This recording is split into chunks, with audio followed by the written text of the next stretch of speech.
एक राजा थे। उनकी 3 बेटियां थीं। वो अपने तीनों बेटियों से बहुत प्रेम करते थे।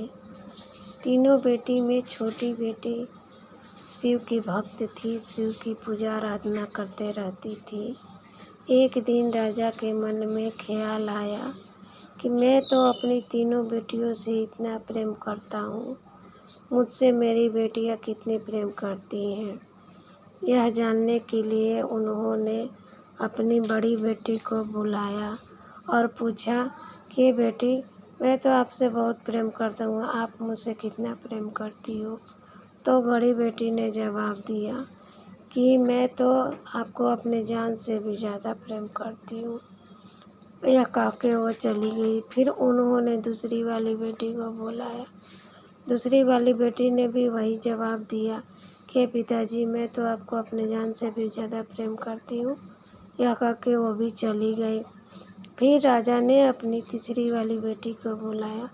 तीसरी वाली बेटी ने कहा कि मैं आपको नमक के बराबर प्रेम करती हूँ, क्योंकि वो शिव की गुरु थी, शिव को ज़्यादा मानती थी, शिव को भक्ति में लीन रहती थी। ऐसा जवाब दे के वो चली गई। फिर इस बात पर राजा को बहुत गुस्सा आया। उन्होंने सोचा कि इसको किसी भी अंधे लंगड़े लूले से इसकी शादी करके मैं यहाँ से भेज दूँ। यह जानने के बाद छोटी वाली बेटी रोते हुए शिव गुरु के पास गई, शंकर जी के पास गई, शंकर जी की पूजा आराधना की और बोली कि हे शंकर भगवान, मेरे पिता तो मुझे अंधे लंगड़े लूले से विवाह करके यहाँ से भेजना चाहते हैं। ऐसा कह के वो अपना पूजा ख़त्म कर दी। तो शंकर भगवान ने सोचा कि ये मेरे इतनी भक्त है और इसके पिताजी इसी के साथ अन्याय करेंगे, अंधे लंगड़े लूले से ब्याह कर देंगे।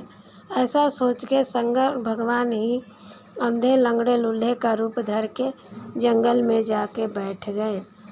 इधर राजा ने अपने नाव को आदेश दिया कि जाके कहीं से भी एक अंधे लंगड़े लूल्हे को लेकर आओ, उसी के साथ मैं अपनी छोटी लड़की का विवाह करूँगा। इतना सुनने के बाद राजा के नाव चले गया जंगल जंगल ढूंढने कि कहाँ ऐसा आदमी मिले जो लंगड़ा लूल्हा होगा। ढूंढते ढूंढते उन्होंने शंकर भगवान को देखा जो लंगड़े लूल्हे के रूप में जंगल में बैठे हुए थे। नाव बोला कि चलिए, आपको राजा ने बुलाया है। फिर शंकर भगवान बोले कि मैं तो अंधा लंगड़ा लूल्हा हूँ, फिर मुझे राजा ने क्यों बुलाया है। लेकिन नाव ने कहा कि नहीं, राजा का आदेश है, आप महल में चलिए। ऐसा कह के नाव ने अपने साथ शंकर भगवान को ज़बरदस्ती महल में ले आया। जब शंकर भगवान महल में आ गए अंधे लंगड़े लूल्हे के रूप में, तो राजा ने उनको देखकर उन्हीं से साथ शादी करके अपनी छोटी वाली लड़की को विवाह कर दिया और उन्हीं के साथ भेज दिया। शंकर भगवान अपने साथ लड़की को लेके आ गए। उनका तो घर था नहीं, फिर जंगल में ही झोपड़ी बना के वहीं पर वो रहने लगे।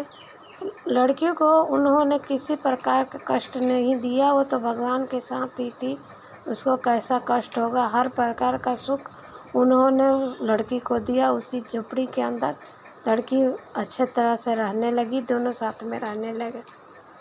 कुछ समय के बाद राजा के मन में ख्याल आया कि दोनों लड़की का भी विवाह करते हैं। इसलिए उन्होंने दोनों के लिए राजा महाराजा के लड़कों को ढूंढना शुरू किया। उन्होंने शादी तय कर दिया दूसरे राज्य के लड़कों के साथ, महाराजा के साथ। जब शादी का दिन नज़दीक आया तो उन्होंने सोचा कि अगर मैं सबको बुलाऊंगा और छोटी वाली लड़की को नहीं बुलाऊंगा तो गांव समाज क्या कहेगा। ऐसा सोच के उन्होंने नाव को भेजा और बोला कि जाओ, बोलना कि तुम आना और अपने पति को साथ लेके नहीं आना, सिर्फ तुम अकेले आना शादी में। ऐसा कह के नाव को उन्होंने लड़की के पास भेजा। नाव जब गया लड़की के पास जंगल में, तो देखा कि वो दोनों वही झोपड़ी में रह रहे हैं। लड़की बोली कि मैं आऊँगी। नाव ने कहा कि आपके पिता ने भेजा है मुझे ऐसा संदेश देके कि आप आइएगा, अपने पति को नहीं लेके आइएगा। लड़की बोली कि मैं अकेली नहीं आऊँगी, मैं जब भी आऊँगी अपने पति के साथ आऊँगी। ऐसा कह के उन्होंने नाव से कहा कि आप इतनी दूर से थके हारे आए हैं, आराम कीजिए, खाना वाना खाइए, आज रात यहीं रुकिए, उसके बाद कल चले जाइएगा। नाव ने उसका बात स्वीकार कर लिया, वहीं वो रात भर रुका। फिर लड़की ने जब रात को खाना खिलाने के लिए नाव को बुलाया तो सोने के थाली में खाना खिलाया और सोने के लोटे में ही जल दिया। ये देखकर नाव तो एकदम आश्चर्यचकित हो गया कि ये माँ झोपड़ी में रहती है, इसके पास सोने का थाली कहाँ से, सोने का लोटा कहाँ से। फिर भी वो खा पी के वहाँ सो गया। सोने के बाद उसको भी वहाँ बहुत आनंद आया, आराम से सोया। दूसरे दिन सुबह जब वो आने लगा तो लड़की ने उसके साथ में उसको विदाई किया। वो सोने का थाली और लोटा साथ में दे दिया कि आप हमारे घर के नाव हैं, अपने साथ ले जाइए, और बहुत सारा धन संपत्ति भी देकर भेजा।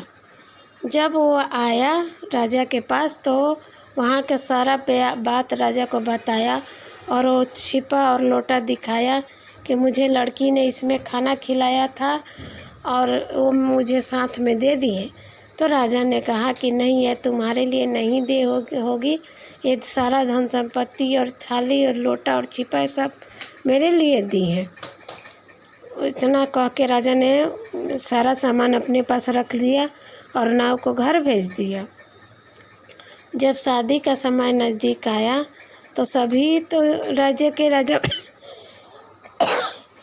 के राजा महाराजा आ गए, लेकिन अभी तक वो छोटी वाली लड़की नहीं आई थी। शादी के एक दिन पहले वो लड़की आई अपने पति के साथ ही, जो अंधा लंगड़ा लूला था। जो लोग उसको देखते, गांव मोहल्ला टोला के बोलते कि ये लड़की कैसी है और इसका पति कैसा है, अंधा लंगड़ा लूला से राजा शादी कर दिए। ऐसा सोच के तब राजा ने सोचा कि ये तो अपने अकेले नहीं आई है, पति के साथ आई है। तो उन्होंने ऐसा सोच के वो लड़की के पति को एक कमरे में बंद कर दिया कि नहीं इसको कोई देखेगा, नहीं मेरा शिकायत होगा। फिर शादी के दिन आया। उस दिन सब अपना शादी ब्याह में जो भी नेग चार देती है सब लोग दे रही थी, लेकिन ये छोटी वाली लड़की के पास कुछ था नहीं। वो तो जो पहन ओढ़ के आई थी वही सब था। तो गई अपने रूम में, कमरे में, जिसमें उन्होंने राजा ने उसके पति को बंद किया था, और उससे बोली कि मेरे पास तो कुछ नहीं है, शादी ब्याह में सब लोग पैसा दे रहा है, नेक चार दे रहा है, मैं क्या दूँ। तो शंकर भगवान ने बोला कि ठीक है, एक कालिक लगा हुआ हड़िया दिया और बोले कि ले जाओ, जो भी नेक चार होगा यहाँ हड़िया फोड़ देना, इसमें से जो निकलेगा दे देना। तो लड़की ने इतना सुन के हड़िया लेके आ गई। जो भी का विधि व्यवहार होता, जहाँ भी पैसा देना होता, वो लड़की हड़िया फोड़ देती। हड़िया फूटते ही उसमें से सोना चांदी निकलने लगता है। ये देख के सब लोग बहुत आश्चर्यचकित थे कि कितना अच्छे घर में राजा ने शादी किया, इसके पास कितना धन दौलत है। समय बीतता गया, फिर शादी ब्याह हो गया। दूसरे दिन सुबह सब लोग राज दरबार में बैठे थे तो सभी ने कहा कि आपके दोनों दामाद को तो हम लोग ने देख लिया, लेकिन तीसरी वाले दामाद को नहीं देखा, उनको भी बुलाइए। तो ऐसा सुन के राजा को लगा कि वो आएगा दरबार में तो मुझे शर्मिंदा होना पड़ेगा। फिर भी उन्होंने लोगों के बात को मानते हुए छोटी वाली लड़की को कहा कि जाओ, जब अपने साथ लेके आई हो तो उसको भी राज दरबार में लेके आओ। लड़की गई अपने पति के पास, जो कमरा में बंद था, उसको बोली कि आप चलिए, अपने वाले रूप में चलिए, जिस रूप में हमेशा मेरे साथ रहते हैं उस रूप में आप चलिए। तो शंकर भगवान ने एक बहुत ही सुंदर लड़के का रूप धर के लड़की के साथ राज दरबार में आए। उसको देखते ही सब लोग मोहित हो गए। दोनों, उस पहले वाले दोनों दामाद को छोड़ के इसी दामाद को सब लोग देखने लगे। सब लोगों ने बहुत तारीफ़ की, सब लोगों ने बहुत गुणगान किया।